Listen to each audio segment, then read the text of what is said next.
Okay, well, it looks like we do have a quorum.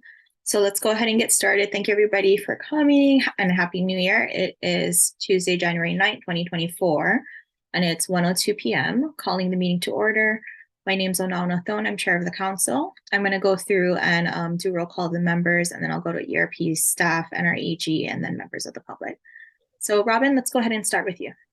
Okay, Robin Kay, sitting here on the island of Lanai. Thanks, Robin. Mike? Mike Tulane, Big Island, Thank all alone in the room. Thanks, Happy Mike. New Year, folks. Happy New Year. All right, Mary? Mary Bashir, Hawaii Island. Thanks, Mary. Maka'ala? Maka'ala Kamawana, Kauai Island. Thank you, Maka'ala. Ron? Ron Terry from the island of Hawaii. Thanks, Ron. Michelle? Michelle Lefebvre, Island of Hawaii. Okay, thanks, Michelle. Don? Oh, you're on mute, Don. Dawn Hager Nordblom, Island of Maui. Thanks, Don. Stephanie? Hello, everyone. Steph Dunbar-Co. Okay, thanks, Steph. Rachel? Rachel Sprague calling from the island of Lanai. Okay, great. Thanks, Rachel. All right, I'll go to the ERP room. Mary Alice, if you want to start us off. Yes, Mary Alice Evans, staff to the council. Thank you. And Jen? Oh, Jen, ERP. Kim, OPSD. Thank you, Kim. All right, Allison? Allison Cotto, Deputy Attorney General. Okay, thank you. And Royce, you can go ahead and introduce yourself. Hello, Royce Shiroma from the County of Hawaii. Okay, thank you. And Nahialani, go ahead. Aloha, Nahilani Parsons, and I'm here on behalf of Resource Legacy Fund today's presentation. Thank you. Carissa? Hello, my name is Carissa Cabrera. I'm here with Nahe on behalf of Resource Legacy Fund to share with you a little bit about Care for Aina Now, previously known as Hawaii Green Fee. Thank you and welcome everybody. Okay, so we're going to do one quick thing before we get into our exemption committee update. So Mary Alice Evans, if you want to go ahead and give us your interim director's update. Go ahead. Okay, thank you, Chair. We are getting ready for the legislative session, which starts on January 17th. We don't know the final decisions on our administrative bills that will be in the governor's bill package, but they will be introduced on the afternoon of Monday, January 22nd, after the governor's State of the State speech. And we do expect that legislators will be introducing bills that will be of interest to the Environmental Review Program and the Office of Planning and Sustainable Development, and that we will be tracking those and testifying on a few of them that we feel we can provide helpful information to the legislature. I think that's pretty much what we're working on at this point. I want to let you know that Tom Eisen, your staff member, is still on vacation and will be back on the end of this week. Great, thank you. Anybody have any questions for Mary Alice on her update? Okay, seeing no questions, we'll go ahead and move on. Michelle, I'll hand it over to you for the exemption committee update. Great, thank you. As Royce introduced himself earlier, we have Royce Shiroma from OHCD on from the County of Hawaii. They brought forth a list for the exemption committee to review, which we have reviewed, originally submitted at the end of September. After joining a committee meeting a couple months ago, we walked through comments on the list. And OHCD was amenable to, we had 6 suggestions overall, a couple of them editorial, a couple of them moving from part 1 to part 2. and OHCD responded with all the edits we discussed and concurred, you know, with those changes. So the list went out for public review on December 23rd. The 15-day comment period on that list finished on January 7th, and no public comments were received. At our exemption committee meeting this morning, we voted to bring the list to the full council to vote for concurrence.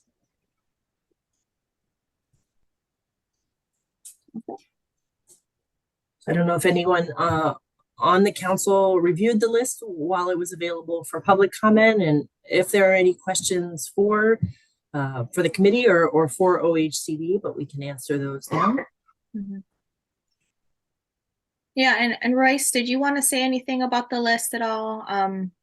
Talk about, I know, any comments on our process, any suggestions for improvements? No, I think it works fine, and thank you for allowing me to discuss this.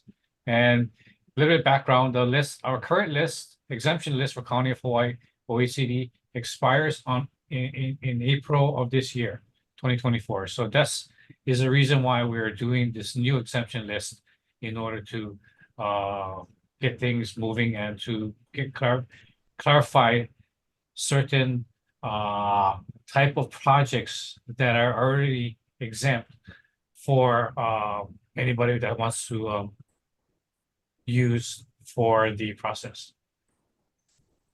Thank you. Thank you. And I was like, I don't have anything to add substantively about the list. I'm on the exemption committee, but just appreciate, you know, Royce's and your staff, you know, the time that you folks spent. There were a couple of iterations going back and forth with, you know, some of our members on comments and addressing, we had kind of several questions on things. So appreciate that you folks really took the time to respond and answer our questions. Okay. So hearing no other comments from the council, I guess we looking for a motion to for the council to concur. So we do actually have the motion. It's the recommendation out of committee, right?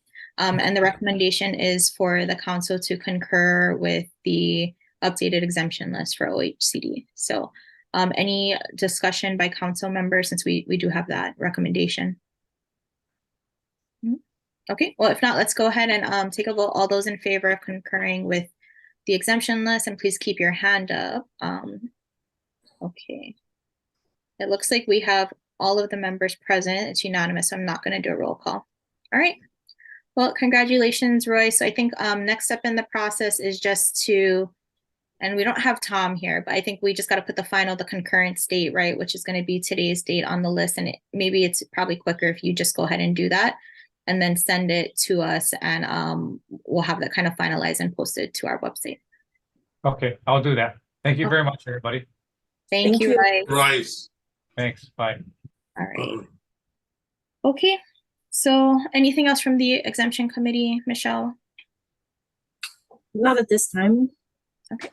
I think I'd mentioned that we had a second a list submitted or a revision to an existing list by CWORM, but at this point it's that discussion's on hold till CWORM sort of reconvenes and figures out a path forward. So we have a second list, but it's on pause right now. Okay.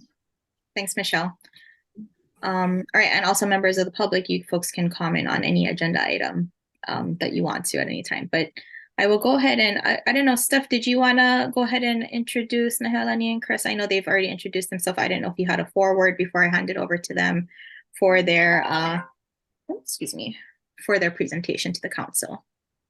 Sure. Just real quickly want to welcome you both. Thank you for being here and for pivoting to be here at our early January meeting with requests coming kind of over the holiday season. So mahalo nui for that. You know, given our kuleana and interest as a council, we have been interested in learning more about the Green Fee, aka CAN Coalition. And so this is really an opportunity for us as a group and a board to be more informed. So thank you for being here and taking the time to do this for us. And I'm happy to pass it off to the two of you. Great. Aloha and mahalo. Thank you so much for having us here today. My name is Nahilani, or Nahe for short, and I am supporting the Care for Aina Coalition on behalf of Resource Legacy Fund. So today we're going to tell you a little bit about the history, where we came from and how it transformed from Hawaii Green Fee to the Care for Aina Now Coalition. And we're going to share with you some of our strategies and thoughts towards this legislative session. There's also a mention on the agenda about talking about the Palau and what happens in Palau with their environmental fee. So I can also cover that at the end, but I'm going to hand it over to Carissa, who's going to share the slides with you. And I don't know if she has that Palau section in. So if anything else, I'll come back and circle back at the end to include that. And we're excited to invite you. We are giving you a presentation now, but we're also having our virtual rally coalition launch tomorrow at 4 p.m. So I'll make sure to share the link with that for all of you, and you're welcome to attend as well. So that being said, I'll hand it over to Carissa. Thank you, Nahe. As I share my screen, I'm going to cover everything Nahe shared, but really the goal of this presentation, we're going to shoot for around 30 minutes so that we can have time for any questions and discussion after. The goal of this is for you all to leave with a better understanding of how the initiative has grown and how it's positioned for this legislative session, so that if you want to participate in a more active role this year, you're empowered to do so. Has anyone heard of the visitor green fee before today? I guess we can do a show of hands. Yeah. Okay, great. That's wonderful. So I think I might need, Stephanie, I think I might need host sharing privileges to be able to show my slide deck. Jen or Kim, can you give that to Carissa?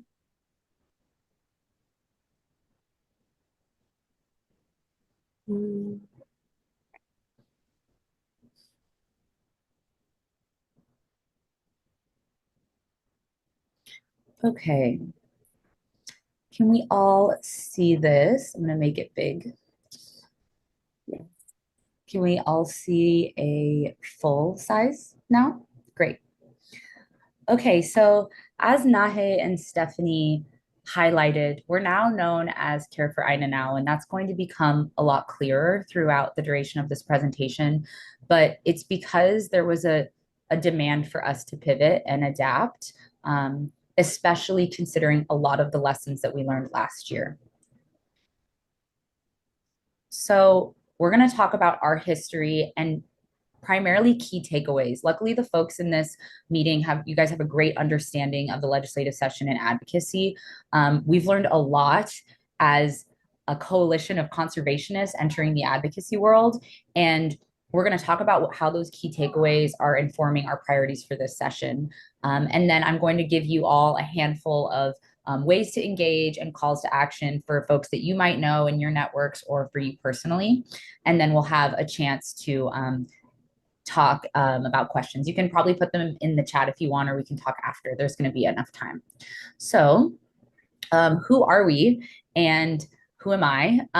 My name is Carissa Cabrera. I don't think I know many of you, but I'm an ocean conservationist. I'm based on Oahu. I work with local nonprofits to help build their programs as a consultant. I work a lot in communications, grant writing, development, and I was brought into this initiative around 3 years ago, initially to support communications during COVID when so many of us were online, and then in a project management role last year. And this year, I'm helping support with communications again in media, this time with such a broader coalition of leadership and the wonderful Nahe, who's here today. We represent around 40 organizations are directly on our sign-on letter, and so that's why it's called a coalition. We know that the way that community organizing has evolved when it comes to the green fee or Care for Aina Now has been tremendous, because we started during a time when so many of us were at home. But we represent a passionate community of nonprofit organizations, leaders, young people, advocates, people from all walks of life, and small businesses, to give you a little bit of an idea of who we are. So why did we enter this initiative, and why are we fighting for additional resources? We have a strong disconnect right now when it comes to the value that we currently place funding-wise on our environment and the value that it provides us day to day. We know here that the environment is the foundation of our public safety. It's valued around $6 billion annually when it comes to our environmental resources. But I think those of us here know that that is a stark underestimate. But less than 1% of our state budget actually goes to environmental and natural resource management, which is a really strong disconnect. Early on in the coalition building, we focused a lot on research and reporting, and there was an estimate that our conservation funding gap was around $360 million a year. That assessment was done in 2019, and I think we know that that gap has only grown. I'm sorry, Carissa, to interrupt. I don't see this slide changing, and so forgive me if I believe it still looks like Care for Ina now. Can other people see the data No. that I'm referring to? It's just static on the Care for Ina picture. Right. Now I can see your screen moving. Yeah. Okay. Let's do this then. We'll do a reshare. Thank you for letting me know. No problem. Okay. What we'll do is we'll make this really big.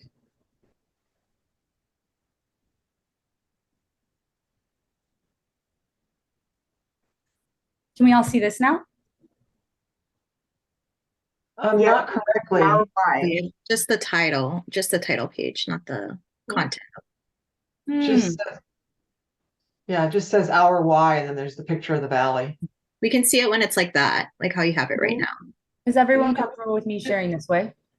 Just leave it that way. Yeah, that's fine. Sure, that's fine. Thanks, guys.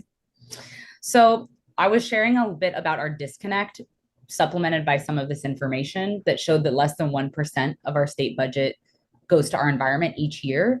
And that delta, that disconnect that we see in our funding and resources is only growing because this $360 million conservation funding gap was an assessment that our coalition conducted in 2019. So when we look at the gap in resources, we know that in order to keep our public safe and our environment safe and our keiki safe, we have to invest in that resilience. The more years that pass where we delay that investment, the more consequences we're seeing. And as an island region, our communities are on the front lines of that underinvestment, as we've seen so clearly this year. Last year and many years before, we do a poll where we ask Hawaii voters about how they feel about the green fee, about environmental resource management. And one of the strongest poll data from last year, this was captured in January of 2023, was that 9 out of 10 people believe that we need to increase our investment in protecting land, water, wildlife, and recreational resources. And that level of investment results in resilience and not just resource management, but also getting our natural resources back to a healthy spot. I saw that you guys had interest around Palau, and so I included this slide about other green fee programs around the world. These are just a handful of featured ones, and Palau was one that we believe was always most closely to us. But an assessment from the report that also highlighted the funding gap looked at the way the green fee programs were done in other parts of the world. Palau's green fee is $100. It's captured at the airport upon arrival. And when you pay it, you also sign a pledge, similar to a pledge to future generations, and watch a video. It's been compared to Hanama Bay in a lot of ways. But other parts of the world also have green fees that look different. The Mentawais is around $77, whereas Maldives and Majorca have a green fee per day that you're there. The Galapagos Islands is something that is extremely similar to Palau in that you pay it at the airport before you even enter an area. But one of the things we've known from these green fee programs is there's a capture point. There's just one airport. There's one thing where you have to, where every visitor and every person who arrives goes through one funnel. And that's been a huge challenge over the years as we've explored the ways that this could be implemented in Hawaii. So what have we done over the last 6 years? These might be small because we're not in full screen, but I'll do my best to make sure that you guys can hear everything that I'm saying. So we focused on understanding first, and we've been through a huge journey over the last 6 years. These reports can be found on our website and also are publicly available. A lot of them were shared with the legislature last year. This looked at all the green fee programs and looked at the ways that conservation financing could be scaled using visitor investment in Hawaii. And then in 2020 and 2021, when the pandemic halted visitor numbers, we saw not only resources recover, but we also were asked to submit policy pathways for mechanisms to help increase funding through visitor investment. We ended up submitting a report to the Tax Commission, which is publicly available, and it looked at two primary mechanisms to fundraising for conservation. It looked at the TAT, the Transient Accommodations Tax, which is collected with hotel room booking. So it's, with the exception of a staycation by a resident, it's pretty much focused entirely towards visitors, versus a permit like we have to get when we go into different parks around the state. So could there be a statewide permit that costs $50 to $100 that visitors have to pay? And what the key takeaway from that report that I want you all to know is that the permit would have generated far more funding, and but the TAT is a pathway that already exists. And then in 2022, so many green fee bills started to be introduced. There were over 6, and our coalition grew to around 30 organizations, and we started to engage in advocacy. We were asking our coalition to testify. We were working with elected officials to try to make sure that bills were set up for success, for minimal amendments. And we were really getting our footing of what it meant to work at the state level to bring some of these bills to life. But similarly, at the same time, Governor Green was elected and started talking a lot about visitor investment and climate investment. And so when we looked and went to the 2023 legislative session, even more bills were introduced. These bills were part of the Environmental Legislative Caucus, part of the governor's package. They were extremely high level, with folks like the Attorney General weighing in testimony, and not to mention the countless members of our coalition showing up at every hearing.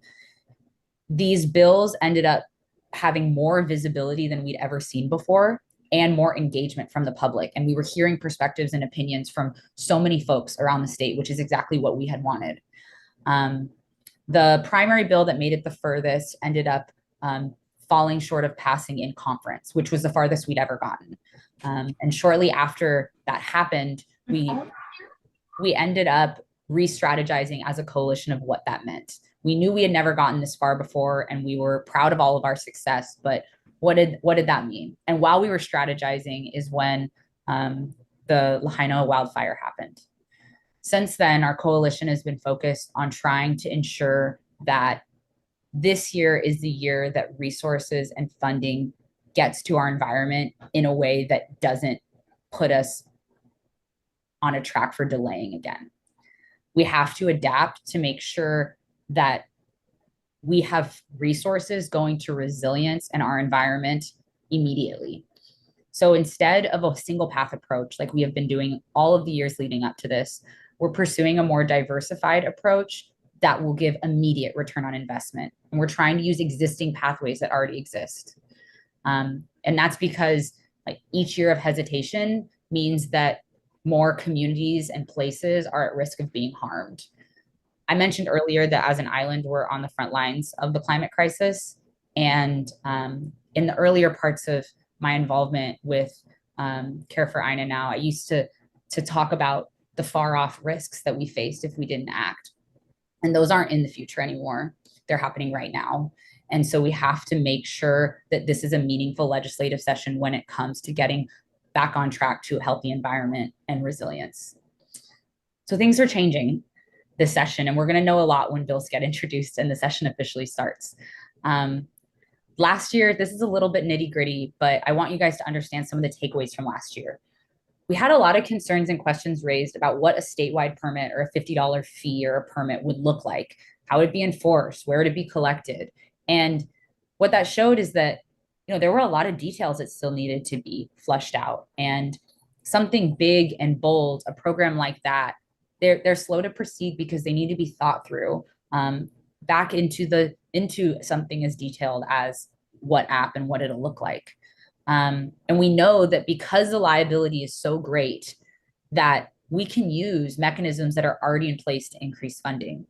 I mean, we need a fund, first of all. So if we're trying to reach these hundreds of millions of dollars in funding for our environment, say it is $400 million is a goal, right? That's an arbitrary number.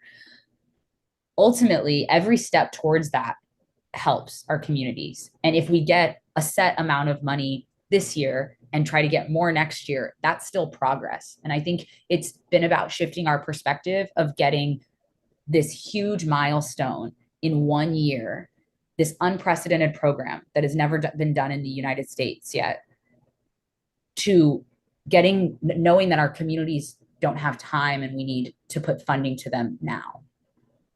We know that we've gotten closer and closer to passage this year. And the fact that the bill died in conference means that if we can get it past that, we know that it could become a reality. And I think that this is the year our leaders know that they need to act, because we have seen what happened, the stark consequences of what inaction causes. So the legislative session is starting, and there are different bills that are going to be introduced.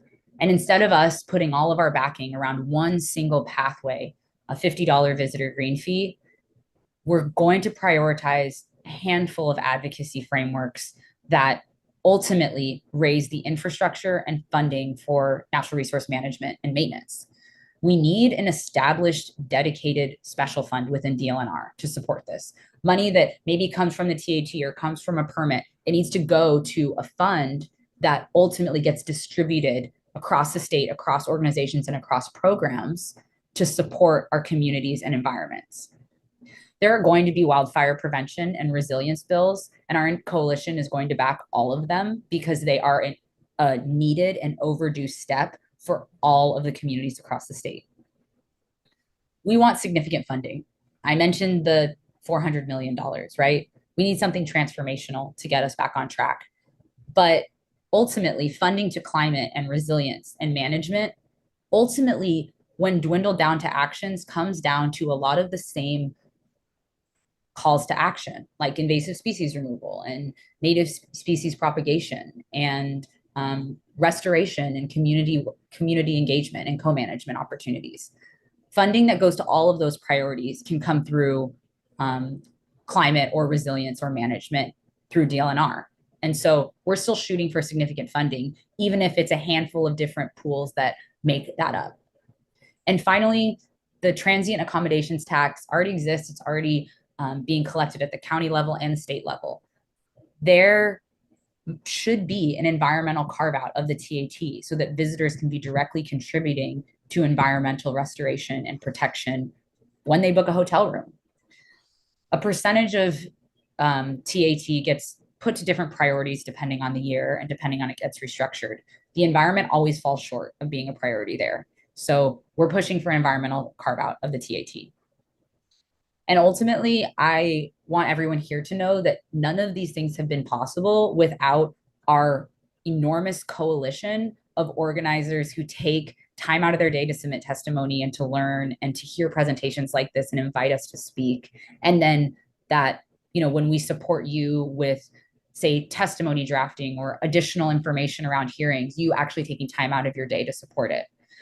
So I just wanted to offer you a handful of opportunities to engage with us going forward, if that's something that you feel called to do. We're going to be having rallies, virtual rallies. Nahe mentioned the one tomorrow. It's going to be really similar to what you just heard today to get everybody on the same page of what our advocacy priorities are. But the bills are going to be introduced and things move so quickly during the session. And so we're having another one in February that you can add to your calendar now, and you can get information for how to register on through our newsletter.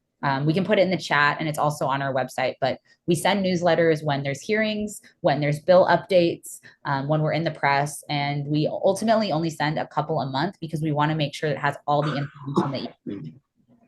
Within those newsletters, you can sign on if you represent an organization to join our coalition. And you can also access draft testimony and talking points that might resonate with your personal reason why you might want to support additional funding for environmental protection.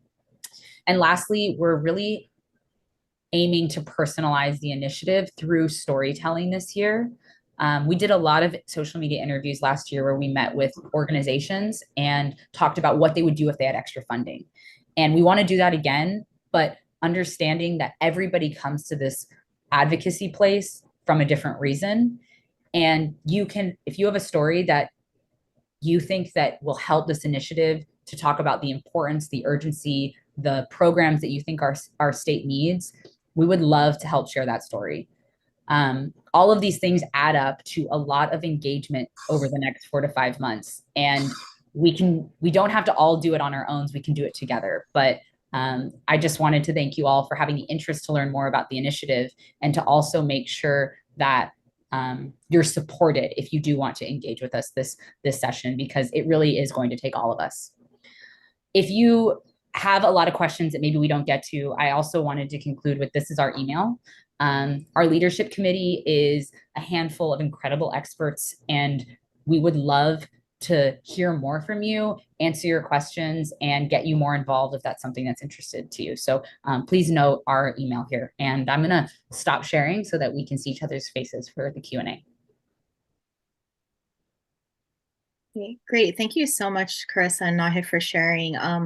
You know, yes, as Steph mentioned, this is something the council has been following every, you know, in December of every year, at least for the last, I think, 3 years now. Robin, you can correct me if I'm wrong. We meet with, you know, Senator Gabbard and Rep. Lowen to just find out what their legislative priorities are for the coming session. And the green fee was mentioned as, you know, something that they're focusing on as well. So you know, for me personally, I'm interested in, I'm for it, you know, in whatever form it happens. I think it's a great idea.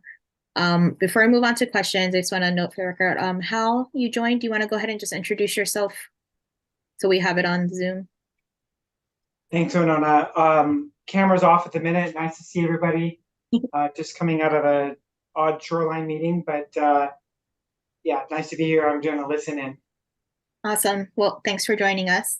I do have a couple of questions for the presenters, but other council members, if you folks want to go first with your questions, and then I can jump in with mine after. Yeah, go ahead, Robin. Yeah, thank you very much. That was really very informative. We're really looking forward to that. As Onana said, we've spoken for a couple of years with Senator Gabbard and Representative Lowen. What has been the dissipation or lack of from the governor's office as you move into this session? I think the exciting part is that DLNR is going to be joining us on our virtual rally tomorrow. So they will be sharing directly some of their thoughts on this. So we're obviously in line in terms of mission that we are in support of our natural resources and trying to get more funding. Our focus as a coalition is not on the mechanism that gets us there. It's on driving awareness around the need for the funding. So we partner well in that way, but they are more focused obviously on a mechanism. And I do believe their governor is going to be introducing a bill for the TNP increase. So that is, there's going to be more information on the virtual rally tomorrow. And I believe there'll be more information as soon as we see those bills get introduced as well. I hope that answers your question. Good question, Robin. Maka'ala, go ahead. Thank you very much for the presentation. I'm going to, as usual, be a bit of a wet blanket here. The picture behind me is Hanalei River, and it's where I work, it's where I live. And every single day of the week, we have somebody coming to Hanalei to tell us they want to do something amazing and wonderful, and that they're all environmentalists and things are, you know, that we need them and we don't. So we have been asking specifically in Hanalei for well over 25 years for the right to collect from willing visitors a fee to protect our own place, to do the work that the community has identified. And we've never had capacity to do that. And we understand the challenges of that, but that is where we come down. So we we are well aware. I'm a founder and a director of Kua'aina Ulua Wamo. I am very well aware of the challenges of many of our communities throughout Hawaii. But I speak today for Hanalei. And for Hanalei, we have identified very specific concerns and needs and issues and pluses, examples that we can share to others of successes. And I'm concerned about the specificity in all of this work and its ability to be creative, flexible, and culturally appropriate. Your slideshow began with an image that I don't know. I don't know where that is. And I would have liked to have a place name identified of that place. I'm sure other members do know where that is, but I don't know where that is. And it feels to me uncomfortable when somebody uses Hanalei and doesn't say this is Hanalei, just assuming everybody knows. So those are my concerns. I participate regularly in Kapa'akai analyses here for a variety of projects, et cetera. And I guess that's a little bit of what I'm looking for, sensitivity to individual community concerns and issues. And I resist blanket approaches because we've been victims of that in the past. But I also work very, very closely with a longstanding project of a community resilience, and I do understand what that looks like and what that means. I'm not sure how I would put these two things together, but if, for example, some of the funding that you collected could support some of the existing and ongoing work that communities all over Hawaii are doing, then I would be much more likely to support that. But for me, the direction would need to be community-led. Mahalo. No. Well, I know Chris is going to say something, but thank you so much. I really appreciate that. And I think that's a really good point about adding the places to the images, which is important for everyone to be able to reference. So it's a great suggestion. That's what's really valuable about being able to present to you. This group specifically is that it's a great starting point for us to kind of curate and improve upon the process that we're currently taking.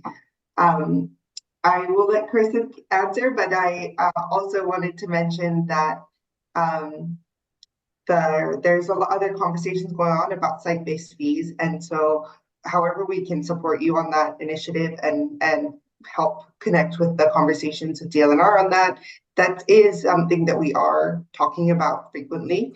And so very important. And I'm glad you raised that. And I'll hand it over to Carissa to fill in.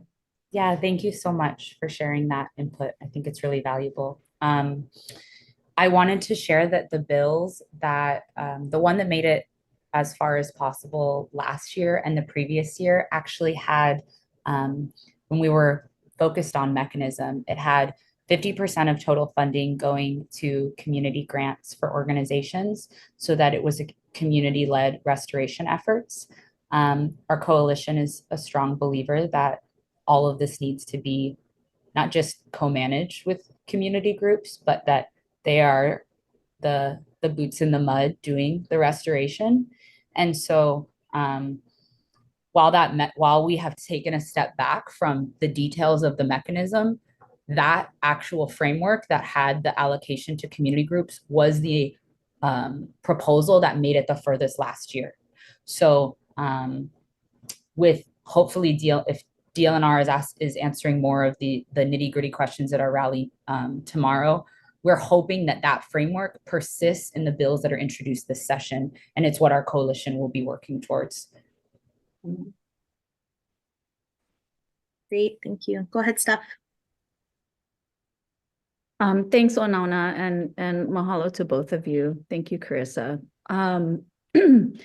So I want to understand in my own head. So the step back for the CAN Coalition to really look big picture, how do we support a variety of initiatives that are going to help our Aina now, given the myriad challenges, to to now DLNR being the organization focused on mechanism? Is that, and I ask this, so where I'm coming from is that I know that our group is not alone. I certainly felt it personally last year when all of those bills came out, and it was confusing and it was difficult to understand, how do they all differ? Who do we kind of get behind? And full disclosure, right? Eric Coe with the Harold Castle Foundation is my husband. So I can be like, hey, Eric, what's going on? And I was still confused. So, I think I appreciate the flexibility and pivot. I don't disagree with it. And I would like to understand who's taking the helm of the mechanism and how that's being communicated and decided. Yeah, that is a great point. And I don't have the best answer, because the answer really is the coalition has to. So the hope is that they can focus more on media, messaging, help with the stakeholder growth, like growing the coalition, getting people more involved. The struggle is that what happens when the 10 bills come out, and then which one are we going to get behind? And I totally hear you in that. The coalition is not going to pick a mechanism, so it's not the right entity to look for that direct answer. They're just going to keep making the persuasive argument, and like what Makala said, like individual stories, hearing from unique communities, and being able to help promote that, and share what's happening in these areas on a larger level about success stories or areas that are in need of funding and support. So that's what we're going to use the platform to do. When it comes to the mechanism, we can't get involved on specifically one bill over the other. There is conversation around supporting a reallocation of the TAT, which is still, that's another bill that's likely to be there, right? It's like refocusing the existing funds that we already have. But the coalition itself won't take any kind of strong direction. So I would advise you, we'll provide the list of bills, as I'm sure you'll track yourself, and everybody will have their own list of bills. And maybe that's something the Environmental Advisory Council can pick a bill to support. I'm not sure if that fits in with your guys' purview, but it might be a different organization or entity that actually picks the mechanism by which to get behind. Or maybe individual organizations each identify which one they want to support. I just want to add to this really quickly that in a lot of the hearings when amendments were taking place last session, we had folks like the Attorney General weighing in on how the mechanism would be legal, stand up to legal scrutiny, and we had the governor's office being represented on, maybe how DLNR talking about how it could be implemented and things like that. And that process really does need to be refined by folks that are, not our coalition of conservationists and supporters. And so those questions and concerns, we believe, ended up causing a lot of hesitation in the end. And so now, if we want to allow them to decide what's best instead of asking us the best mechanism, that's why we're trying to create, really through our coalition, this groundswell of urgency. And Robin, I saw you had your hand up. I'm sorry to have jumped in there. Yeah. No, sorry, Robin, real quick, can I have Tessie introduce herself just so we get it on the record when she joined? Go ahead, Tessie. Trying to find the things here. Tessie Kinnaman, Kauai. Thank you. Thanks, Tessie. Go ahead, Robin. Sorry about that. Yeah, no, this is really a very good conversation and really fascinating. I'm curious if there's been any discussion of the holder of whatever funds develop out of whatever bill comes through, and that's assuming one does. Has there been any discussion about it being other than DLNR? It sounds to me like DLNR is a given, and I have grave concerns with that personally, not speaking for the council. We're a small island. We have some significant issues. DLNR has been, long story short, are there other alternatives being discussed about, maybe a 501c3 or some other government agency, or is DLNR going to be the it? Yeah, great question, and definitely one we've received over the years. So between this and then the community grant program that we talked about earlier, I wish I'd kept that slide. So over the years, the third element of the bill that progressed significantly had an oversight commission to DLNR that would be responsible for decision making and advising of where the funds were used. The oversight commission had all the details of who would be represented on it. Keiki, all islands, different sectors, like all of these individuals of people that would serve in the capacity to help inform where so much funding that could be generated by a visitor green fee would ultimately end up going. So it's not all going to oceans, or it's not all staying within state agencies. So that commission is something that has been introduced, I think, for the past 2 sessions as part of bills, and was kind of our suggested idea and mechanism to address those concerns. That commission was amended out of the SB 304, the bill that went the furthest last year, about two-thirds of the way into session. And it's something that our coalition believes that diverse oversight is an important piece of this. But because we've made the decision to step back from mechanism, where we're at is to encourage our coalition to vocalize that in their testimony, if that's something that's important to them. Do you know why it was removed? I think, yes. Yeah, red tape was, I think, what our understanding was. Cost. Yeah, red tape, cost, logistics, standing it up and managing it. Even the idea of I think an oversight committee is great, and I remember looking at the diversity of that. But again, just to ask this perhaps a slightly different way, that still involves DLNR as being the agency, and so I'm just wondering if there's been a discussion about not involving DLNR. You mentioned that they're leading this effort, or significantly leading it tomorrow, and I mean, in one sense, it's a very logical. But then when it's boots on the ground, I'm not sure it's the most effective way. And I know you're not, making recommendations, but I'm just curious, has there been a discussion of an alternative to DLNR? Yeah, and I hate to throw this in, Mary Alice, you might kill me, but Office of Planning and Sustainable Development could be an alternative. Yeah. Yeah, Mary Alice, we know you have Thursdays free, so we're figured we'll fit it for you. No, seriously, I mean, I don't mean to pick on you too. You've been really super informative, but has there been any discussion of not using DLNR at all? Oh, I know Chris is going to say, there hasn't been substantial conversation around the matter. I think you raise a good question, and there's an opening to include that. So it's definitely something that we can keep discussing and keep consideration. I don't think we've dived into that in depth yet. Okay, my only thought about that is that shouldn't come up as the bill is that should come up in the development of the legislation, and not put us in a position of resist, react all the time. We really want to be participants in a positive and useful and productive way, and we want to stop flying over there and just screaming and yelling. I did also want to say that we had talked about potential, I think DBED was thrown in around in the early years as well. But this hadn't extended into talks with elected officials at that time. And and I know that Mary has her hand up. Hi, Mary. Thank you.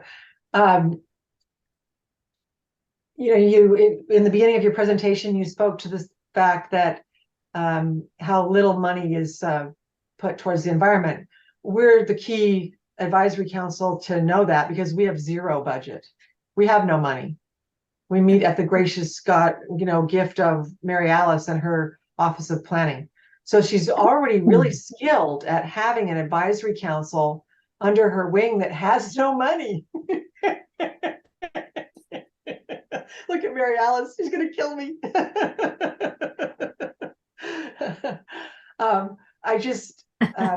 I think think the idea of having an advisory council for this kind of money is really important, because money disappears in this state too easily. It's just, it becomes like mercury, floating out into the night. And so, but I say that, I shared the earlier point that we have no budget. The legislature said, oh yeah, we need an environmental council, and we got to stand it up, and we have to have executive directors and staff and all that. And let's not give it any money. That's how important it is to us here at the legislature. We won't put any money behind it. So I'll just stop there, because all these other people have heard my speech before. Thanks, Mary. And it's not for you, not here, Carissa, to fix that issue. It's just been a long, and when she says we have no budget, we literally have a zero budget. We're not exaggerating. So go ahead, Dawn. You had your hand up. Oh, I think what I was going to say, Mary and I were talking about it today, and, I do feel that, well, I have 3 questions, so maybe I can ask the questions first. How did they come up with the valuation of the resources? Was that statistical, or was it a variety of, based on fines, or was it based on whole ecosystems and environment? And how does that match up to like Palau or those other sites that you mentioned? Yeah, that's a great question. That report was right before my time, but it is publicly available. So I'm going to I'm going to get it and put it in the chat for you. Okay, great. And then yeah. how does our environment match up to, I mean, every environment is different, but how does it match up to the natural resources of Palau, or, those other places that you're mentioning in terms of wholesomeness or environmental aspects? Does that make sense? I'm not sure if I think Krista might be able to answer better, but just for numbers wise, I know one of our leadership committee sits on the Palau Advisory Board and is part of that decision-making process. So they shared with me that Palau gets 150,000 visitors, each at $100. So we're looking at that. That is their, 1.5 million is approximately what they're working with in terms of how they what they have in their bucket. So it's a significantly different number than what we would be looking for. I mean, it's a lot smaller, and they also have that they're a country, so it's a lot more easier to regulate, especially with that one entry point in and out. But yeah, and then open it up to Carissa. Okay. Oh yeah, I just wanted to share that I wanted to offer the perspective of like the Galapagos. So the Galapagos are a national park, so that's one of the mechanisms that they're able to collect through that, because your entryway is before you enter the park, you're paying that fee, and that every where visitors go in groups, and they have to have a naturalist with them, is reported on. And so while their management oversight is a lot more detailed than ours, so it was a mechanism that, while maybe could be comparable as far as like the resources and the attraction, the actual implementation of visitor management is a lot more straightforward there, which is why the site-based user fees have become a proposed mechanism or pathway, because we can have funnels at certain sites across the state and have resources either stay in there, or another point of contention from last year was, could the resources go outside the site and support resources outside as well, for additional context? I'm not sure. I think that's very interesting. I'm always for educating the tourist industry. And I think my last question is that, if people pay a fee, do you think tourists are going to be more likely to break the law? Because now they're saying that they've paid this amazing fee of $50 or $100, because we already have entitled tourists now. So I'm just curious, what, HTA or what the mechanism is to really corral the crowd. And I think what you're saying is other areas handle it differently, but I think that staff and salaries and things should always be included into those types of budgets. And also, you know, explaining to tourists that just because you pay, you know, a $50 fee doesn't mean you can go pick up a turtle and hold it over your head and whatever, you know. I mean, I think the psychological and social messaging is really important. Thanks, Don. Sorry, go ahead, Carissa. I just curious, Nahe, you said you got to leave. Carissa, are you able to stay on for a I little bit? wanted to apologize. I didn't want to drop off without saying my mahalo, and I appreciate you guys having us, but I do have to go to another meeting at 2. So I shared the link with the virtual rally. Please join us if you're available. And then again, we'll have another event in February, which will be focused much more on the legislative bills that are out. So I appreciate it. If Chris is able to stay on, that would be great. But yeah, I apologize to everyone and thank you. Thank you. Mahalo, Nahe. Thank you. Sorry, Chris, are you able to stay on for a bit? Or are you having to drop? I can stay on for a few more minutes. I also have been trying to upload a file, but I don't think I'm able to from my computer. So I'm going to You can always email it to me, and then I can distribute to the council after if that's easier. Okay. Okay, so let's get quickly through. I see Maka'ala had her hand up. Ron had his hand up. Hal, if you have any questions, let us know. I want to make sure we can get some last questions in, and I can always reserve my questions for another time if anything. If you just real quick. I googled the Palau example, and the funds go directly to the Palau National Marine Sanctuary. That makes sense to me. That makes sense to me. Find a purpose for it and a place for it, and do that to start with. Start then and then expand it after. And they also have the oversight board.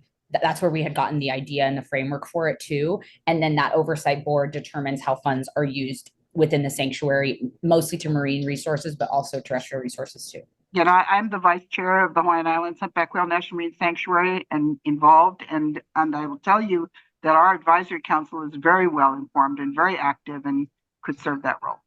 Okay, great. Okay, Ron, go ahead. Yeah, I just wanted to speak from the perspective of having been a visitor on both the Galapagos and Palau, to Dawn's concern about tourists getting even snarkier once they paid the fee. I just want to say that certainly wasn't the case where I was. People received an education when they paid their fee, and visitors were much better behaved than they are here. That's not saying much. Thanks, Ron.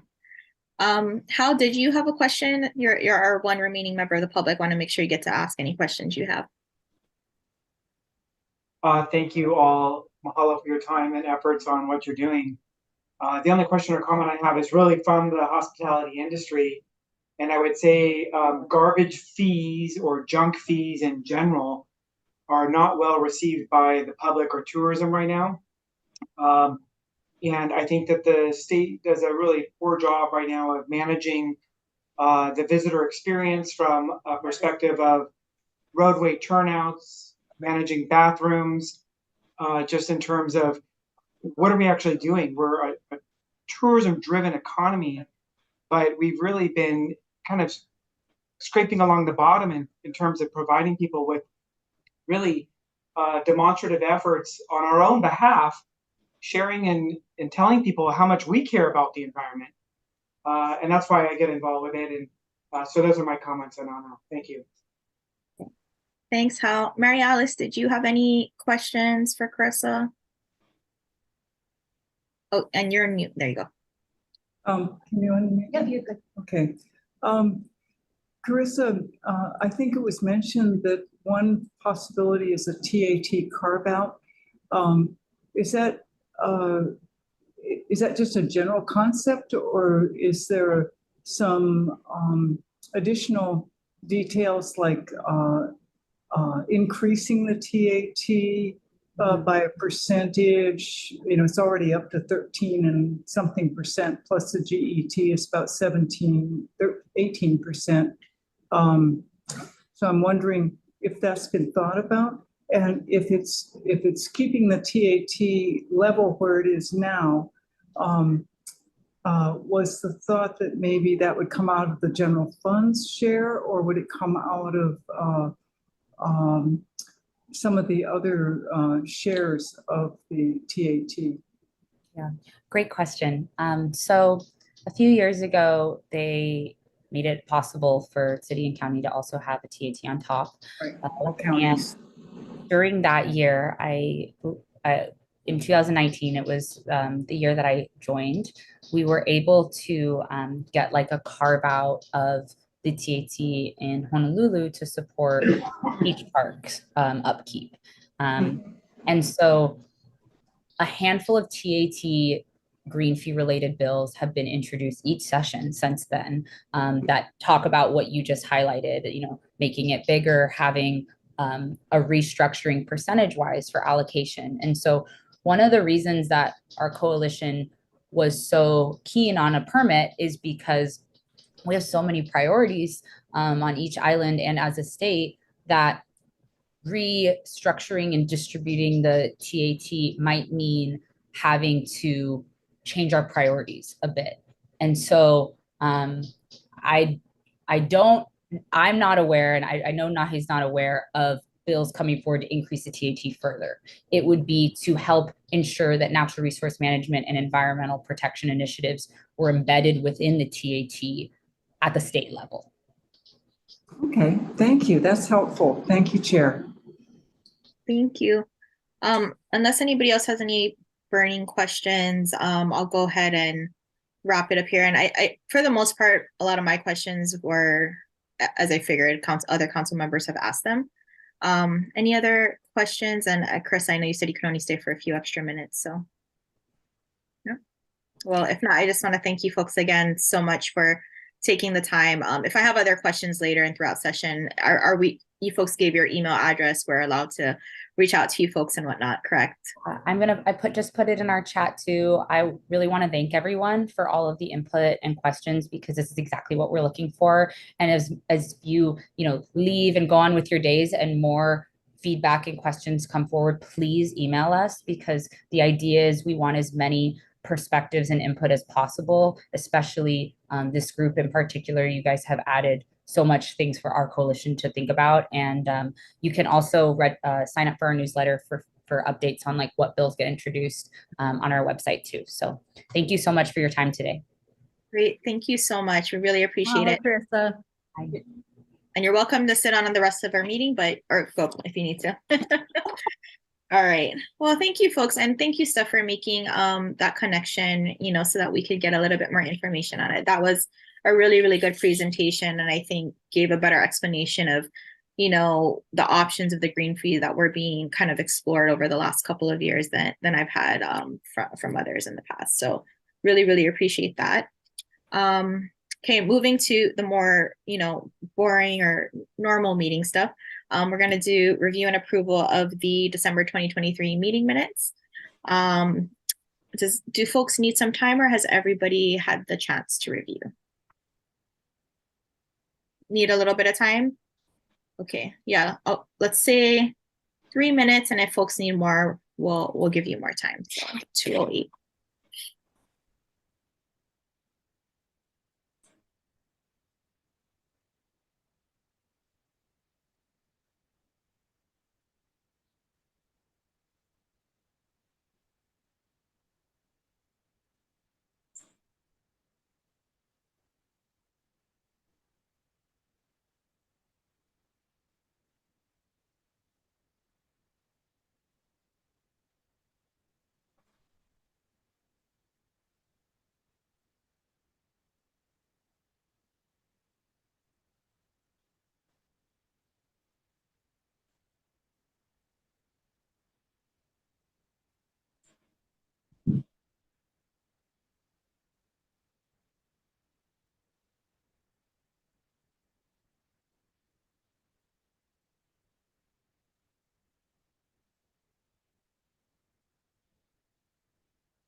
Okay, so it's 2:08 p.m. Do folks still need a few more minutes?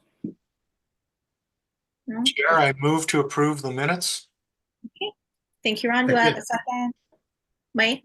Second. Mike, okay. All right, council members, any discussion on the minutes, amendments? No, sorry, Robin, you still need a little bit of time?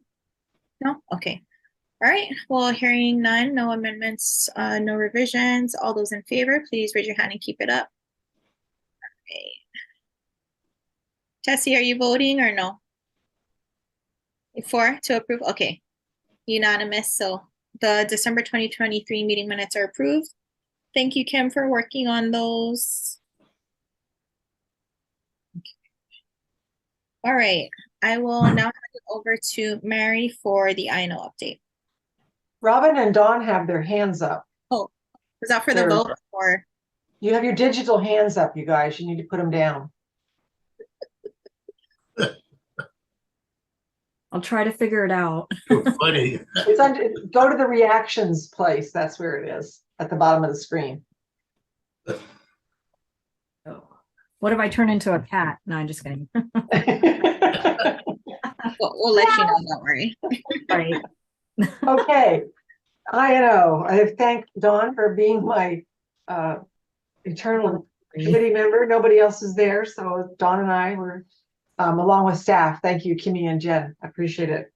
And we did clarify just for the record that we were concerned that Dawn may not be a legal member of the committee, but she is. She's technically in holdover status. So we're okay, Dawn. We didn't do anything wrong this morning. As many of you know, we canceled our last forum because for a couple of reasons, but primarily because the agency that we had partnered with to build the forum, at the last minute, the supervisor at the Department of Transportation said he didn't understand what he'd given his employee permission to do and therefore retracted the permission. So we no longer had a partner agency, and it happened so last minute. We thought about scrambling and still pulling it off, and we might have been able to do it, but we feel like we've done such good forums previously. We didn't want to be half-baked. We were afraid that we might, I particularly was sensitive to Michelle and Tom's reputations in the environmental industry, arena. And I just didn't want to put them in an unpleasant position. So with that said, we've regrouped. We still want to put that forum on. We're not going to try to partner it with an agency. We have a couple of other creative thoughts in mind that we're going to explore offline, and you'll hear more about them at a later time. So Michelle, you're not completely off the hook. We're still going to do it. Just be a little bit different, but thank you so much for all the prep work you did previously. And Ron, thank you for a little bit of behind the scenes when it was necessary to have an understanding of what was coming apart there. So I really appreciate the depth that some of these members bring to all of us. I'm really respect you all. So that's going to be our next forum. We're going to wait for Tom to get back off vacation and ask him what's the best date for him, as well as Michelle. I think Dawn sent you an email, right, Michelle? And so it doesn't need to be dealt with today. Don't look for it now, Michelle. But so we want to make sure that timing works good for both of them now that we're coming, especially because we're coming into leg session. We're not going to ask any legislators to be on the panel, but everybody gets busier when it's leg session. So we respect that. Just referring to my notes here. And then we were looking at what might our next forum be. And so Dawn referred to the annual report, kind of to see what we talked about, what we do and how we want to do it. And we thought it might be a good idea to have a forum about the EAC. Who are we? What do we do? Possibly turn it into a little bit of a recruiting tool. We've all been alluding to the skinniness of our council here, and we need to beef that up. We all need to replace ourselves in the next 6 months. So we're going to be like 7 of us are going to be gone. That's crazy. That's going to be. That's not that skinny.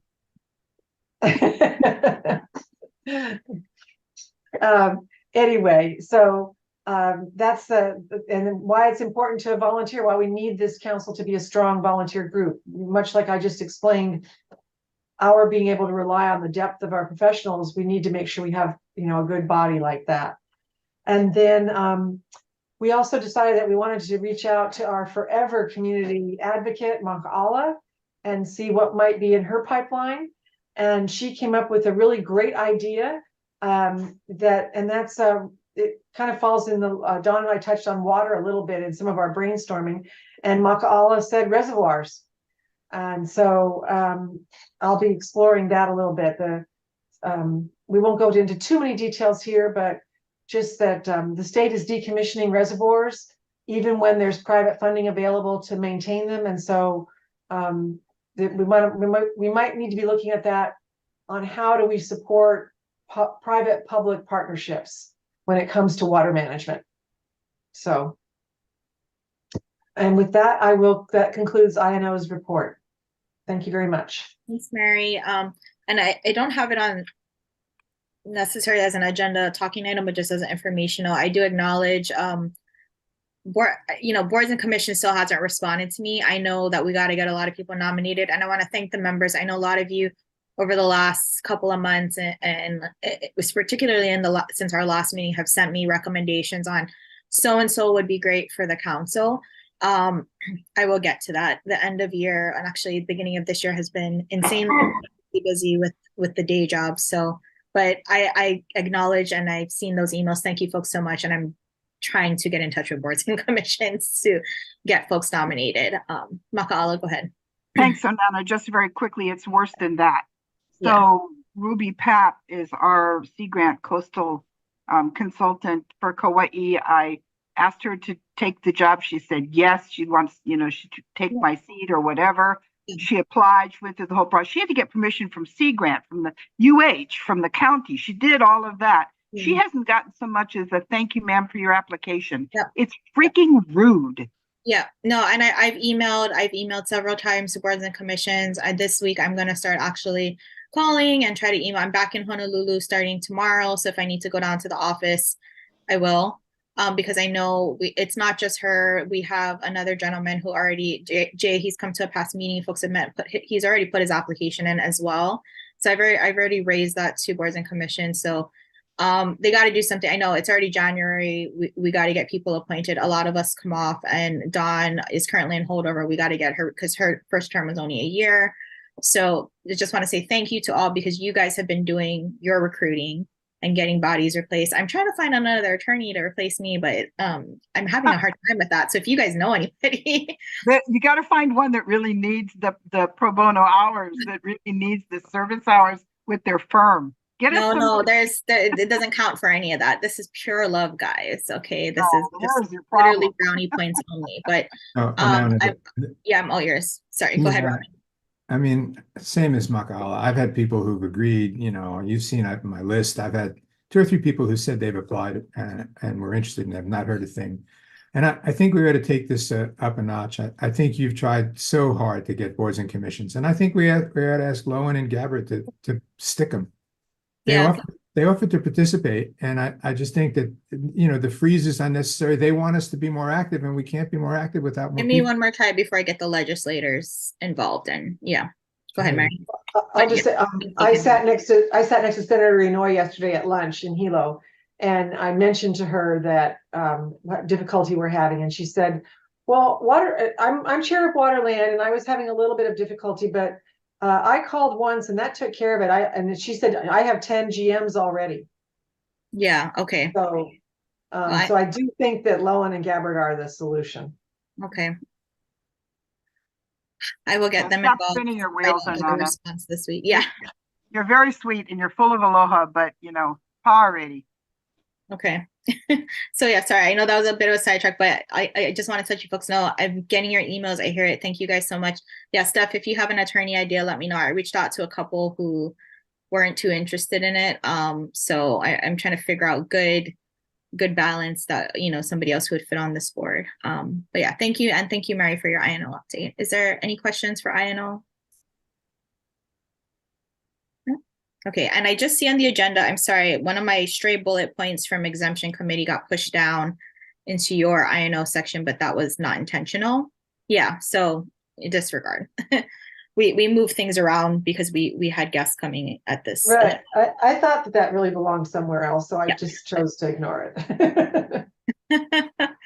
Okay, well, moving on, since we only got about a little bit more than an hour left, Robin, I will go ahead and hand it over to you for the strategic planning committee update. Sure. We had a very good conversation today and on a very challenging set of issues. And the focus of it, as you saw from the agenda, was how do we take advantage of the opportunity, as Allison has pointed out, that's a key word, not responsibility, but opportunity, to advise OPSD. I mean, Mary Alice at our last meeting asked a question and we got into some, we might not have done it the proper way. And so how do we figure out taking an advisory position, filling out our advisory role to OPSD? This is not about submitting support for legislation. This was specifically about advising OPSD. And so we came up with a couple of key points, and I'll ask you guys who are on the committee to Makala, Ron, and Rachel, please jump in if I miss anything. The key points that we talked about were, one, to start early in our conversation, to not wait until the situations were done and then give our opinion on it, but rather to think about it in a more proactive way. And that might include trying to establish some standards. For example, one of the 4 issues we used simply as an example was housing and affordable housing. And perhaps the way to do this is to set up what we think are key principles when considering affordable housing, rather than responding to a specific affordable housing proposal. We were also talked about not getting involved in specific projects. That's not our expertise, but to really focus on the relationship of issues to the state's environmental policy, of which we have some oversight responsibility. We recommended involving experts in recognizing our need to learn more about specific issues and to invite people. And that led us, Ron had a really good suggestion about using the PIG process, and he's volunteered to be chair of any PIG that we set up to address issues. So if we wanted to talk about a specific thing like cesspools or like affordable housing, to do it through the PIG process, which gives us a lot more flexibility. And we know well now that there's got to be an end to it. We can't just keep dragging on PIG meetings. And lastly, to focus on statewide issues rather than local issues. So good conversation, no specific recommendation to the EAC today, but a set of guidelines, if you will, for when we do need to take advantage of the opportunity to give advice to OPSD. Makala, Ron, Rachel, did that hit the highlights? Yes, well done. Thank you. Thank you, Robin. Any questions from the group?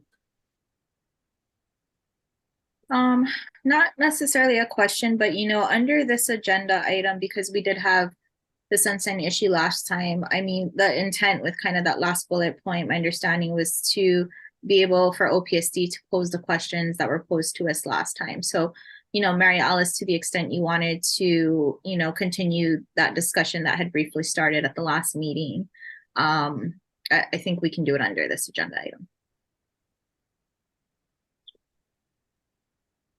You're on mute, Mary Alice. Okay, no. Chair, yes, I would, I want to be able to have discussions with the council on issues that come up. I accept the principles that Robin outlined, general issues rather than project-specific ones. I think that makes sense. As you may recall, last month, I posed a question to the council: what happens when we have an emergency proclamation that waives our environmental laws or other planning laws, and how does the council advise OPSD on ways to ensure that environmental protections are observed while still reacting to an urgent or emergent situation that an elected official, a mayor or a governor, has determined to warrant an emergency proclamation, suspending laws to the extent necessary to take urgent action. And so you've outlined some specific areas, and I think, those are for the purpose of the agenda.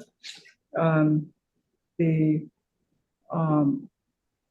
I don't know whether those are these the ones, Robin, that you thought might be emerging issues, cesspools, green fee, creation of the Department of the Environment, and housing, or is it just that last bullet point, rehousing? No, it was all four in that the first three were raised by Gabbard and Lowen in our conversation with them as issues that were going to resurface. And then the fourth was, and again, they were just examples for us to think about, but what you're asking, Mary Alice, maybe this is a really good test of what we talked about today in the committee. Maybe we put together a PIG that specifically addresses the question you just raised. How do you protect environmental issues or policies in an emergency situation? And if we followed the thinking we had in the committee today, we would come up with principles rather than solutions, if that makes sense. Mm-hmm. Yeah, can I just, respond to that, Mary Alice, by saying that the UN and the European Union conduct things called rapid environmental assessments, where when it's an EA that's done in 48 hours. And it's not perfect, but it really helps. You get experts in the room and they say, don't forget this site you're going to work on has this last endangered species. And, I've inadvertently participated in those here where someone from an agency calls me and says, hey, we had to go do something here. And I said, you remember, there's something over here, and they get it. I think it's something that Scott Glenn brought up at one time. And I think it'd be wonderful to institute in our rules. I don't want to be rigid about it, say it has to be done in every emergency at all times in this way, but when possible, when feasible, it should be done. The ambulance driver doesn't have to do it, but you know what I mean? Well, I would really appreciate a mechanism that is flexible enough to respond quickly, because the whole point of an emergency proclamation is getting things done when there's been, an emergency situation that, requires a response. But, I can think of an example when we had the big fires in West Hawaii recently. They had to get fire breaks done right now. But I believe they coordinated with some folks at DLNR and Parker Ranch who knew about some archaeological sites. And they said, go around those, whereas a bulldozer driver that wasn't from the area, he might just hit him. Yeah. It's a good idea. Hey, Allison, a question to you, and you might not know the answer right now, but because Robin, I do like the idea of a PIG because it can be more reactive, and if we do just like a standing committee consultation, or even to call to this body to order, we need a 6-day notice. So that's not necessarily conducive to responding to emergency consultation that OPSD might need. But is there any restriction, this is to you, Allison, on a standing PIG? I think that works. I don't think it works either, but I wanted to ask the question to see, what flexibility do we have in that case? Because, it depends on the type of PIG, but pigs are I'm assuming this would be like an investigative PIG. Or just to be able to, in this situation, say we're all experiencing weather, say there's a flood, emergency proclamation goes out, and Mary Alice needs, to consult with council members, in a situation that would be like this rapid EA, right? to have to wait to sunshine something and then wait 6 days, the time has passed for that consultation, right? Oh, but if there's an emergency proclamation, there's also a potential that certain laws are not in effect. So that Right. might also be another consideration, because if sunshine law is suspended under the emergency proclamation, Is sunshine to law what extent? typically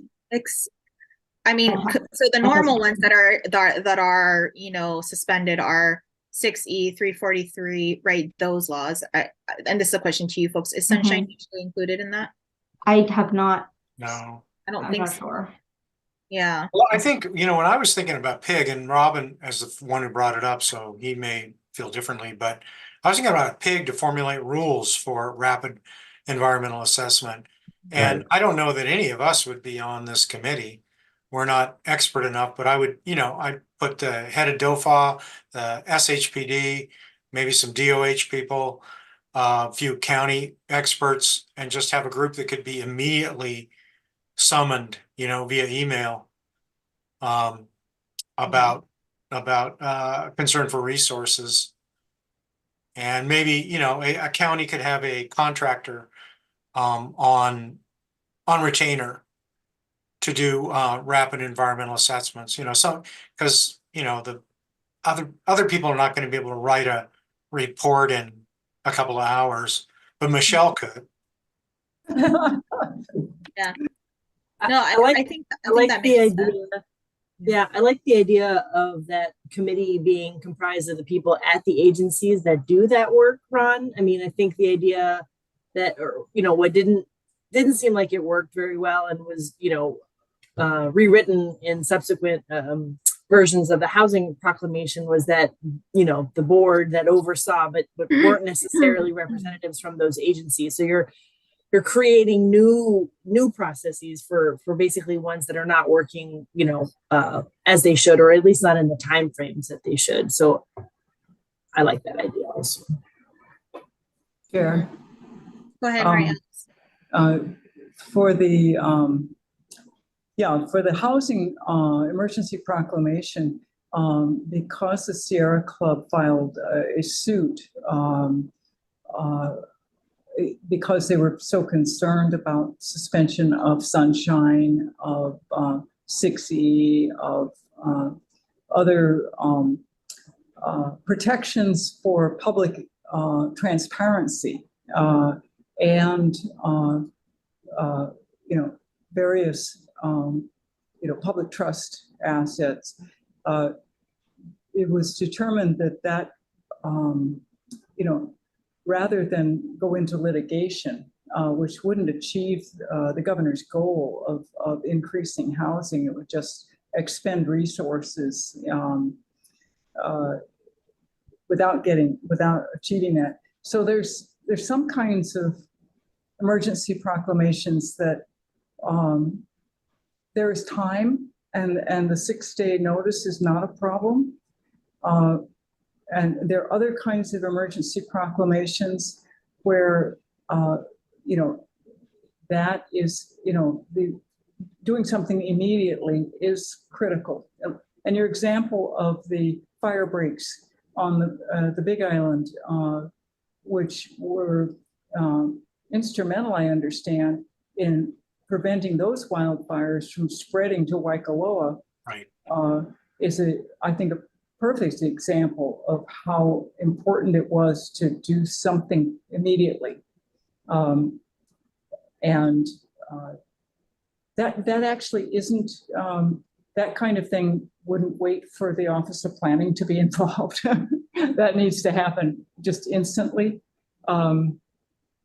I was thinking more along the lines of the Maui wildfires emergency proclamation, where we have a number of laws were suspended, both in the governor's emergency proclamation and in Maui County Mayor Bisson's emergency proclamation for temporary structures that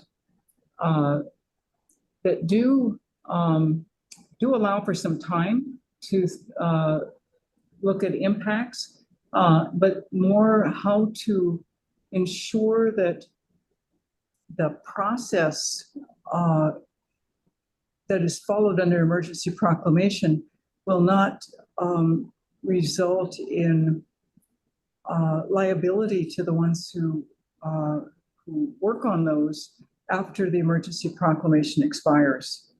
So that's I thought, this council could provide some of that thinking because, creating a transparent public record of how impacts were disclosed and mitigated, I think is, something the council has expertise in.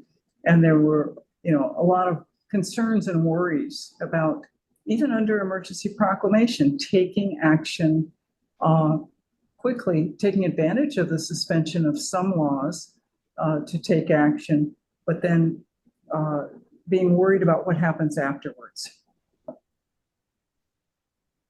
Go ahead, Makala. Thank you. We have experience on Kauai of DOT highways doing work that they've wanted to do for a long time, didn't want to go through some of the processes, waiting for the mountain to slide and then doing the work. Having said that, they did do, they did involve the community, and the county did require, for example, after the 2018 flood, the county kept telling me, we don't have to do an SMA for this, but we're going to. Yeah, well, I can imagine what would have happened if they hadn't, but still, they did an awful lot of work that we are just learning the ramifications of now. A simple thing like, where did the dirt go? When they scraped it off the highway, they took it somewhere. Mm-hmm. They didn't want to haul it across the bridge for obvious reasons. They took it somewhere. We are just now figuring out what happened. And it's a problem. Yeah, I think that's exactly the kind of advice that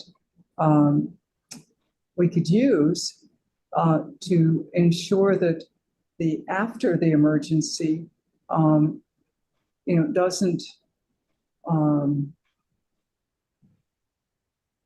doesn't have impacts that haven't been disclosed to the public.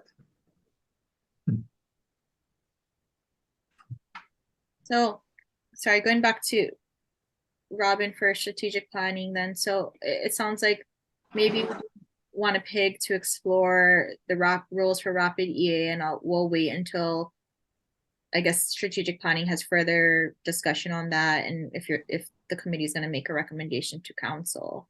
But Mary Alice, for what you're saying, I mean, are you thinking then we wouldn't, in terms of any consultation with the council, it could essentially follow sunshine for your needs and what you're thinking? So no need to rack our brains too much on that.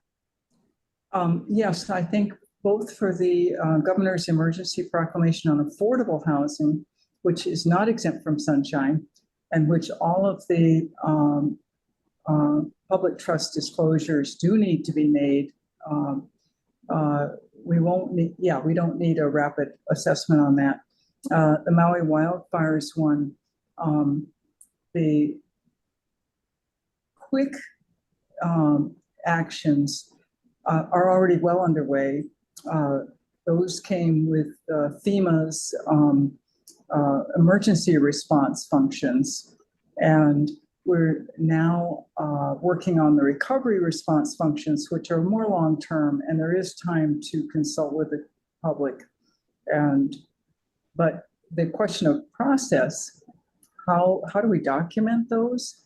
How do we ensure that that there is a record of how decisions were made, so that when you have temporary housing that goes for the next 50 years, that folks aren't in legal limbo, that there is a legal framework for them to rely on.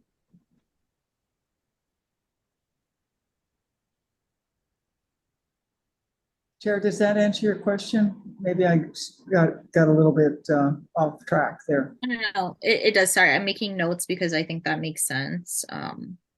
I just wanted to also note too that if there are any issues that you want to see comments from the board members, sunshine law doesn't apply if you contact, if you just want to take comments from the board members or have discussions with, one or two members as well. As long as it's not the full board communicating. Okay, thank you. Thank you, Allison. Yeah, I know that as staff, I can talk to an individual board member and because I'm not a member of the board, the council. So, thank you. I appreciate that clarification. Yeah, so to your last point, Mary Alice, and I think that is good that you're looking into some process for documenting all of the actions that are being taken under the emergency proclamation in response to the wildfires and creating kind of that legal framework for folks to rely on down the road. I think our last discussion was about, what happens with this housing and do they become non-conforming uses? Is there going to be a time period? Those are all questions that naturally flow from it. So yeah, I think that is something that and other council members can weigh in. Of course, we could help you develop that framework if that's what OPSD is asking of the council, right? And then we just have to think internally, is that through strategic planning committee? Is it through rulemaking committee, right? And I think it would require some actual, meetings between the council and OPSD, since you folks have a lot more information on the actual response to the wildfires and the housing issue that the state is, state and county is working on. And then we can advise on, proposed process for that. Now, would it be better in that case, what you outlined, to do it through a PIG instead of one of the existing committees, which would therefore give us much more flexibility with who could participate in the conversation? Yeah, we could do it through a PIG as well, and then report back to the council before we make a recommendation on the actual process. And to the extent any rulemaking would actually go through OPSD, right? The rules would be OPSD's rules, since we don't have rulemaking authority anymore. I don't mean to harp on the PIG. It just, my experience having run a PIG here, and it was the flexibility, even though I expanded it beyond what I was allowed, the flexibility even within the guidelines was phenomenally different than what our committee structures encourage. Yeah. Well, that was the intent of legislative intent of including permitted interaction groups in the Sunshine Law. The 3 meeting rule is, I think, pretty clear. Allison's been very helpful in helping us define that 3 meeting rule so that we're not ever violating that. So I'm comfortable with a PIG and happy to attend if invited. Okay. As a either a staff or as an invited guest. Yeah, I mean, and maybe this is missing the point, but having a PIG around an issue that you raise, Mary Alice, and then having you participate in that with whoever else you think and we think would be a good way to practice and experience what we talked about earlier, which is how does this council give advice to OPSD? Mm-hmm. And we would do the proverbial two birds with two things with one stone, and that is give you advice, but also set up a framework for how to do it on other issues. And that's what we talked about today, so it might be a really good way to test out the process. Okay. So I think then before the next meeting, what we need to do, maybe it's just, conversation between me and you, Robin, and Mary Alice, is defining what the proposed parameters of the PIG are, because that's that we cannot vote to create a PIG today. It's not been agendized, right? I can put it on the February agenda to actually create the PIG, but in that I'll need just real clear definition of what this PIG is authorized to do. Okay. Thank you, Chair. I would welcome that. Okay, great. Robin, was there anything else about the strategic planning committee update? No, thank you, Onana. Any questions from any other members or members of the public about the strategic planning committee update? But thank you folks for working through those tough issues, and that'll give us a nice good bit of work for those of us who have a remaining term on this council. All right, up next, oh, it's still you, Robin. I don't know if there's anything in addition. I just put an update for legislative No, committee. thank you for that, Onana. No, we're just waiting, as most people are, as Mary Alice articulated, to know what legislation is coming up.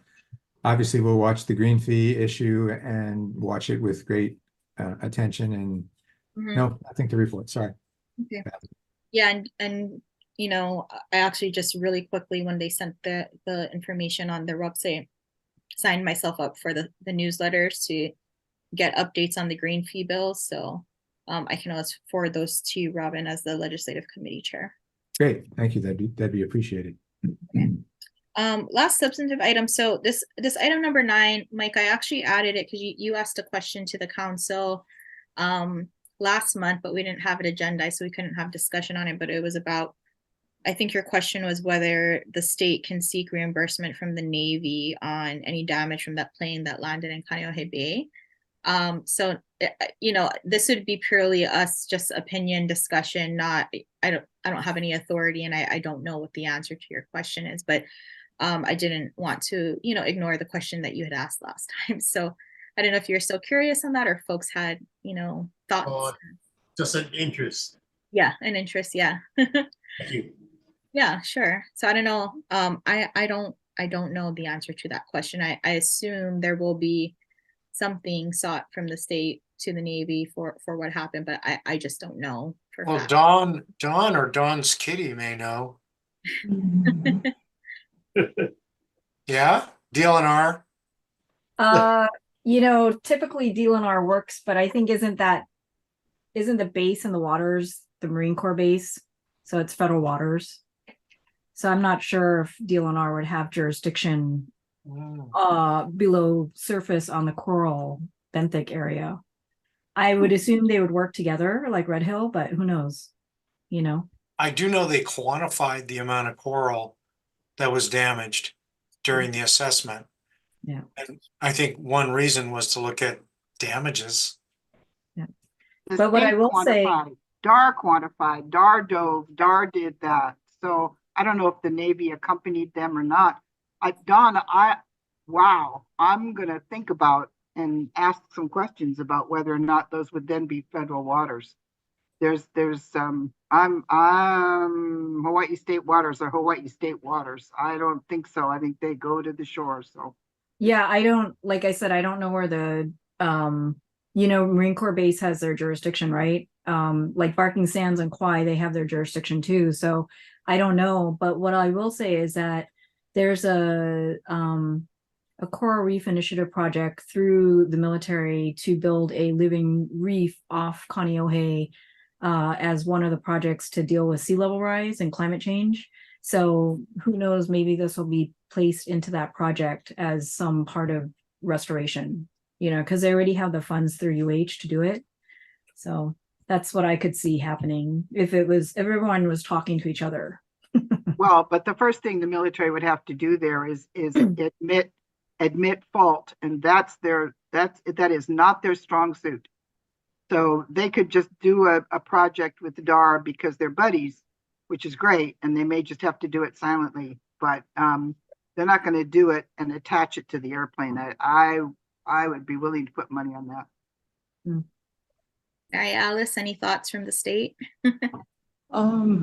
I also, like Maka'ala, am intrigued by the question of what the federal jurisdiction is in nearshore waters. I know that the Navy has overlay authority in the areas they deem important for national security because offshore wind developers, you know, have to go through the Bureau of ocean energy management to lease offshore areas.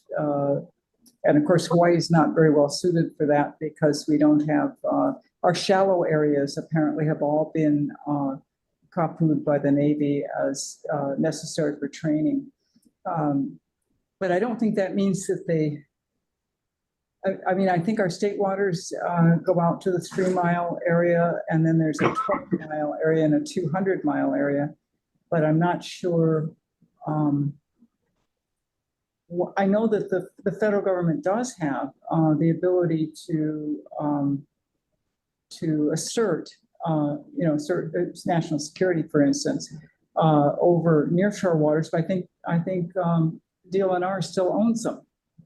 So very good question, and certainly one that comes up not just in terms of coral reef restoration after damage, but on some of our other goals, which of course are renewable energy and the 30 by 30 initiative and other kinds of ocean recreation, which we hear about, from MACSAC on a regular basis. So not sure who knows that answer. Allison, do you happen to know if there's a DLNR deputy who specializes in that? I don't know what their assignments are in that division, since it's a different division. Right. I mean, I could ask, but it is a different division. Mm-hmm.